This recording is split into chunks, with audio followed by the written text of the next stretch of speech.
Hello everyone, welcome back to my channel. চলে আসলাম একটা নতুন ভিডিও নিয়ে।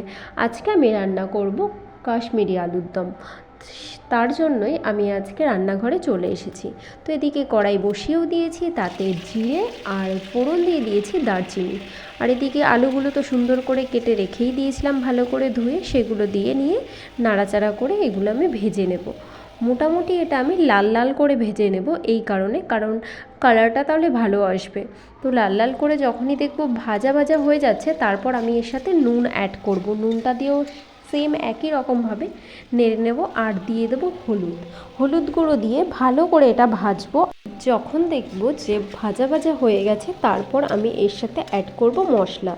যে মশলার পেস্টটা আমি করে রেখেছিলাম, মশলায় ছিল গোটা জিরে, আদা, টমেটো, কাঁচা লঙ্কা, কাজু বাদাম আর ছিল পোস্ত। এটা দিয়ে আমি একটা পেস্ট করে নিয়েছিলাম আগেই, সেটা আমি এর সাথে অ্যাড করে দেবো।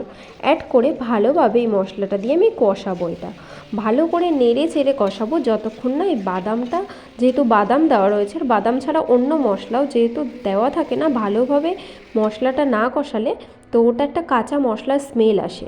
তাই আমি মশলাটা দিয়ে ভালো করে কষিয়ে নেবো যতক্ষণ না মশলাটা থেকে তেল ছাড়ে। যখন দেখব কষানো হয়ে গেছে, তারপর আমি এতে জল দিয়ে দেবো পরিমাণ মতো। আমি এটা গামাখাই করব, তাই অল্প পরিমাণ জল দিলাম। তোমরা যখন ট্রাই করবে, তোমরা তোমাদের মতো করে দিয়ে নিতে পারো, কোনো সমস্যা নেই। দেখতেই পাচ্ছ এটা ফুটে গেছে। ফুটে যাওয়ার পর আমি এটা মোটামুটি সিদ্ধ হয়ে যাবে। নামানোর আগে আমি গরম মশলার গুঁড়ো দিয়ে দেবো, যেটা আমি ঘরেই গরম মশলার গুঁড়োটা করেছিলাম। দারচিনি, এলাচ আর লবঙ্গ গুঁড়ো করে নিয়েছিলাম, সেটাই আমি ছড়িয়ে দিলাম।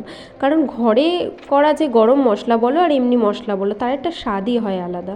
আজকে আমি ফ্রাইড রাইসের সাথে এটা সার্ভ করছি, তো তোমরা চাইলে একবার ট্রাই করতে পারো। আর ফ্রাইড রাইসের রেসিপিটা যদি জানতে চাও, আমার ইউটিউবে যে ভিডিওগুলো ছাড়া আছে আগের, সেগুলো ফলো করতে পারো। তো ভিডিওটা আজকে এই পর্যন্তই। তোমাদের সাথে দেখা হচ্ছে নেক্সট ভিডিওতে। ভিডিওটা ভালো লাগলে লাইক, কমেন্ট, শেয়ার এবং চ্যানেলটাকে সাবস্ক্রাইব করে দিও। বাই।